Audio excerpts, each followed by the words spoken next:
Assalamualaikum warahmatullahi wabarakatuh. Yang terhormat kepada Ibu Haula Nahwatunisa, MSI, selaku dosen pengampu mata kuliah Akuntansi Syariah. Saya Tasya Febriani Adriana dari Prodi Akuntansi Syariah kelas 3A akan menjelaskan materi mengenai pengantar teori akuntansi syariah. Pengertian akuntansi konvensional dan pengertian akuntansi syariah. Akuntansi konvensional adalah seputar pengumpulan dan pembukuan sekaligus penelitian tentang keterangan-keterangan dari berbagai macam aktivitas. Akuntansi syariah merupakan ilmu akuntansi yang di dalamnya sesuai dengan aturan-aturan yang sudah ditetapkan Allah Subhanahu wa taala. Akuntansi syariah adalah bidang akuntansi yang menekankan pada dua hal, yaitu akuntabilitas dan pelaporan. Akuntabilitas tercermin dari tauhid, yaitu dengan menjalankan segala aktivitas ekonomi sesuai dengan ketentuan Islam. Sedangkan pelaporan ialah bentuk pertanggungjawaban kepada Allah dan manusia. Selanjutnya yaitu pentingnya akuntansi syariah. Kehadiran akuntansi syariah sangat penting dibutuhkan karena yaitu kewajiban yang harus dilakukan atas pelaksanaan syariah. Yang kedua, kebutuhan karena meningkatnya perkembangan transaksi keuangan syariah. Yang ketiga, kebutuhan akuntabilitas atau pertanggungjawaban pada lembaga-lembaga yang menerapkan sistem syariah.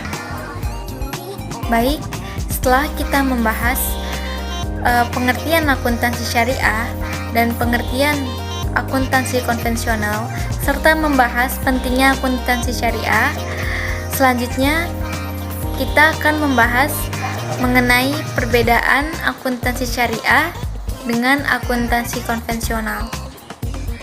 Perbedaan akuntansi syariah dengan akuntansi konvensional yaitu yang pertama, perbedaan dari segi pengertian. Akuntansi syariah dan akuntansi konvensional memiliki perbedaan dari sisi pengertiannya yang paling besar. Akuntansi syariah lebih mengarah pada pembukuan, pendataan, kerja dan usaha, serta perhitungan dan perdebatan sesuai dengan syarat yang telah disepakati. Hal ini juga sekaligus menjadi penentuan imbalan yang meliputi semua pekerjaan yang berkaitan dengan keduniaan maupun keakhiratan. Sedangkan akuntansi konvensional adalah seputar pengumpulan dan pembukuan sekaligus penelitian tentang keterangan-keterangan dari berbagai macam aktivitas. Perbedaan dari segi tujuan akuntansi syariah juga berbeda dengan akuntansi konvensional. Akuntansi syariah bertujuan menjaga harta yang merupakan hujah atau bukti ketika terjadi perselisihan, membantu mengarahkan kebijaksanaan merinci hasil usaha untuk keperluan zakat, penentuan hak-hak mitra bisnis, menetapkan imbalan dan hukuman, serta penilaian, evaluasi kerja dan motivasi. Sedangkan akuntansi konvensional biasanya bertujuan menjelaskan utang piutang, untung rugi, sentral moneter, dan membantu mengambil ketetapan manajemen. Selanjutnya, perbedaan dari segi karakteristik. Karakteristik akuntansi syariah dan konvensional juga berbeda. Akuntansi syariah berjalan sesuai dengan nilai-nilai akidah dan akhlak. Karena itu, seorang akuntan bertugas memberikan data-data dalam membantu orang yang bersangkutan seputar hubungan kesatuan ekonomi dengan kaidah dan hukum syariat Islam dalam bidang muamalah. Sedangkan akuntansi konvensional berjalan sesuai peraturan-peraturan dan teori dari manusia yang memiliki sifat khilaf, lupa, keterbatasan ilmu, dan wawasan. Karena itu, konsep akuntansi konvensional lebih labil dan tidak permanen. Selanjutnya yaitu ada perbedaan dari segi modal. Modal akuntansi konvensional terbagi menjadi dua macam, yakni modal tetap atau aktiva tetap dan modal yang beredar atau aktiva lancar. Sedangkan modal yang digunakan akuntansi syariah berupa barang-barang pokok yang dibagi menjadi harta berupa uang dan harta berupa barang. Kemudian, barang-barang pokok ini dibagi menjadi barang milik dan barang dagang. Selanjutnya yaitu ada perbedaan dari segi konsep. Akuntansi konvensional merupakan teori pencadangan dan ketelitian dari menanggung semua kerugian dalam perhitungan dan menyampaikan kemungkinan laba yang diperoleh.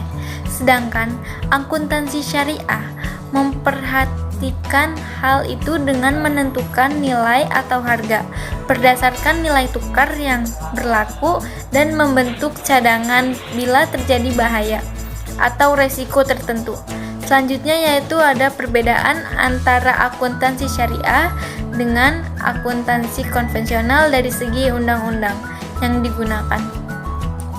Dasar hukum dalam akuntansi syariah bersumber dari yang pertama yaitu Al-Quran, yang kedua Sunnah Nabi, yang ketiga ijma, yang keempat kias atau persamaan suatu peristiwa tertentu, yang kelima uruf atau adat kebiasaan yang tidak bertentangan dengan syariat Islam. Kaidah-kaidah akuntansi dalam Islam memiliki karakteristik khusus yang membedakan dari kaidah akuntansi konvensional. Selanjutnya yaitu ada akuntansi dalam Islam. Yang pertama ada akuntansi ditinjau dari Al-Quran. Dalam surat Al-Baqarah ayat 282 disebutkan kewajiban bagi umat Islam mukmin untuk menulis setiap transaksi yang masih belum tuntas atau not complete atau not cash. Dalam ayat ini jelas sekali tujuan perintah ini untuk menjaga keadilan dan kebenaran, artinya perintah itu ditekankan pada kepentingan pertanggungjawaban atau accountability agar pihak yang terlibat dalam transaksi itu tidak dirugikan, tidak menimbulkan konflik, serta adil merata. Yang kedua yaitu akuntansi ditinjau dari Al-Hadis. Setelah munculnya Islam di semenanjung Arab di bawah kepemimpinan Rasulullah Shallallahu Alaihi Wasallam serta telah terbentuknya Daulah Islamiyah di Madinah, mulailah perhatian Rasulullah untuk membersihkan muamalah ma'aliyah atau keuangan dari unsur-unsur riba dan dari segala bentuk kepenipuan, pembodohan, perjudian, pemerasan, monopoli, dan segala usaha pengambilan harta orang lain secara batil. Bahkan Rasulullah lebih menekankan pada pencatatan keuangan. Rasulullah mendidik secara khusus ke beberapa orang sahabat untuk menangani profesi ini, dan mereka diberi sebutan khusus yaitu hafazatul amwal atau pengawas keuangan. Selanjutnya yaitu ada akuntansi ditinjau dari sejarah. Jadi, konsep akuntansi di kalangan bangsa Arab pada waktu itu dapat dilihat pada pembukuan yang berdasarkan metode penjumlahan statistik yang sesuai dengan aturan-aturan penjumlahan dan pengurangan untuk mengerjakan pembukuan ini. Ada yang dikerjakan oleh pedagang sendiri dan ada juga yang menyewa akuntan khusus. Pada waktu itu, seorang akuntan disebut sebagai katibul amwal atau pencatat keuangan atau penanggung jawab keuangan. Selanjutnya yaitu ada konsep akuntansi pada awal munculnya Islam. Setelah munculnya Islam di semenanjung Arab di bawah kepemimpinan Rasulullah Shallallahu Alaihi Wasallam serta telah terbentuknya Daulah Islamiyah di Madinah, mulailah perhatian Rasulullah untuk membersihkan muamalah ma'aliyah atau keuangan dari unsur-unsur riba dan dari segala bentuk penipuan, pembodohan, perjudian, pemerasan, monopoli, dan segala usaha pengambilan harta orang lain secara batil. Selanjutnya yaitu ada akuntansi setelah runtuhnya Khilafah Islamiyah. Runtuhnya Khilafah Islamiyah serta tidak adanya perhatian dari pemimpin-pemimpin Islam untuk mensosialisasikan hukum Islam, serta dengan dijajahnya kebanyakan negara Islam oleh negara-negara Eropa telah menimbulkan perubahan yang sangat mendasar di semua segi kehidupan umat Islam, termasuk di bidang muamalah keuangan. Pada fase ini, perkembangan akuntansi didominasi oleh pikiran-pikiran barat. Para muslim pun mulai menggunakan sistem akuntansi yang dikembangkan oleh barat. Selanjutnya yaitu kebangkitan baru dalam akuntansi Islam. Kebangkitan Islam baru telah menjangkau bidang muamalah secara umum dan bidang finansial serta lembaga-lembaga keuangan secara khusus. Sekelompok pakar akuntansi Muslim telah mengadakan riset dan studi-studi ilmiah tentang akuntansi menurut Islam.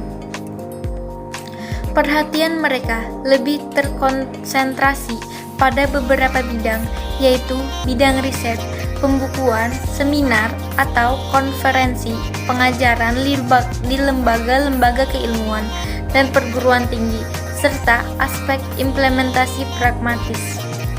Sekian penjelasan materi dari saya, kurang lebihnya mohon maaf. Wabillahi taufiq wal hidayah. Wassalamualaikum warahmatullahi wabarakatuh.